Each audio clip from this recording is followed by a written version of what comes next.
And Richard, I'm going to ask Michael, is Hockey USA doing a better job than Hockey Canada at providing some guidance and direction? So I think so. I mean, I think what they've done with their modeling is they've the information's out there, the education's out there, the form. I mean, you literally, if you had if you're a new coach and you had a question about where to start and what the process is and kind of what the pathway would be, it's a no-brainer. I mean, it gives you a step-by-step guide on what you can do. Now, to Richard's point, it now is going to take the leap of, do you have people willing to do that and fight the naysayers that say, well, that's not us, or we need to do this, or I did it this way. Like the guy that's like the worst comment in the world, right? So that's I did it this way. Like, yeah, I realize that, and I've seen you skate. So I don't think that you might not be the best example, but I think, and 90% of your kids quit every year. So I think I think they do have a great job. I think what we failed at the USA Hockey level is the messaging, that the programming that they're showing the organizations that the coaches to use is not a fun model, although there's a lot of fun in there. It's a high performance model that if you wanted to produce the best player that you could produce, you would follow this model.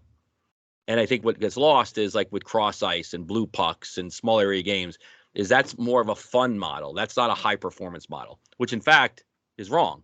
Just I don't think they haven't done a great job of messaging that, in my opinion.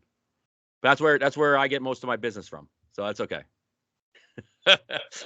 Most of the programs I work with, I'm working with about 7 different organizations right now, and they literally are cookie cutter organizations. They're all the same. They have a board that is way above, way over their skis on decision making because they don't know. They're not in the, they're not in the they're not in the battle. They've never been in the battle. They don't understand the long-term athletic development process. And to everyone, we've had these conversations a million times here. They never stay in it long enough to make the influence, even the ones that do understand it. They're only there for 2-3 years.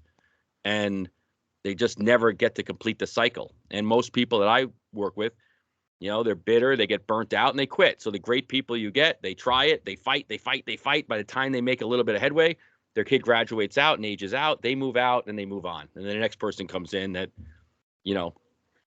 feels they can do it a different way as well. I do think if I'm a part of a governing body, I would hope that the governing body would have more teeth. I guess, if they're like USA Hockey gives a lot of money out to the organizations. I mean, they bring in a lot of money, but they spend a lot of money. And my point has always been, well, then spend it on the programs that want to follow the guide that you're given, not the maverick programs that don't follow any of what you're doing, because they shouldn't benefit then from the financial windfall that we have, that you couldn't have here. Like here we have what's called model programs. So a program that follows a specific age-appropriate guideline for each age group. USA Hockey goes out and makes them a model program. That's, no leaving on Wednesdays for tournaments, more practices and games, age appropriate and age level developer, like coordinator. So you have an 8U coordinator, 10U coordinator, like this. And even when I hire and restructure programs, I tend not to hire a hockey director as much as I hire individual level coordinators. They're just more impactful. They're right in it. Everything they do is for that level. And they don't have to, they don't have to get clouded by the bigger picture of, every single level having the same problem. But I guess to answer your question, I do think we do a better job than Hockey Canada. Okay.